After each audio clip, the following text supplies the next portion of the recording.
public transport group suggests taking cuttings of Charles Weston trees by Katie Burgess28 June 2018 to 9:14 p.m. Talking Point Second light rail stage to cost between $1.3 billion and $1.6 billion.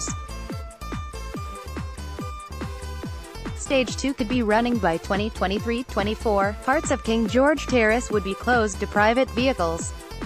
Trees planted by Canberra first afforestation officer could live on through cuttings after they are cut down for the second stage of light rail, a parliamentary inquiry has heard.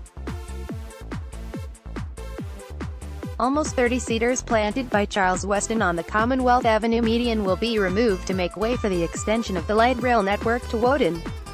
Landscape historian John Gray among the 96-year-old Charles Weston cedars on Commonwealth Avenue earmarked to be removed for light rail stage 2.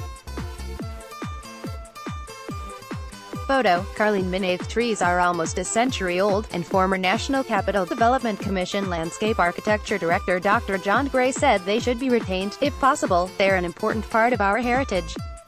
I think our landscape is too precious to be chopping away at it the way it's been done in Northbourne Avenue, Dr. Gray said.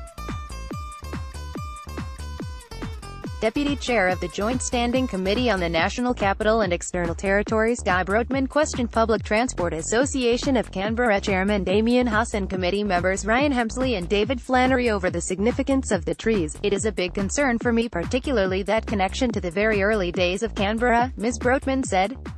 Loading Mr. Haas said the age and expected lifespan of the trees should be considered.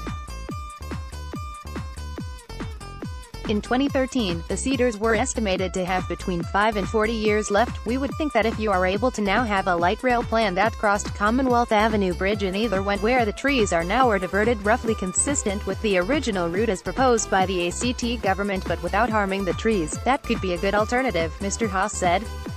However, he said while the trees were not likely to be there in 50 years, the light rail network would be. Do we build along Commonwealth Avenue and divert because of some trees now and revisit it when those trees die?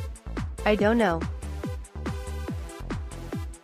That's a decision I guess needs to be taken by planners and by this inquiry and by this government and the NCA together, Mr. Haas said.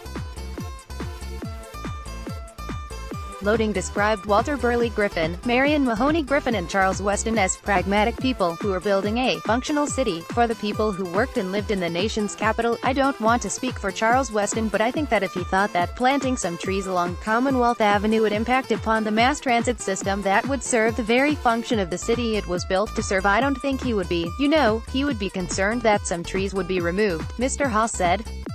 He suggested cuttings could be taken of the trees and replanted.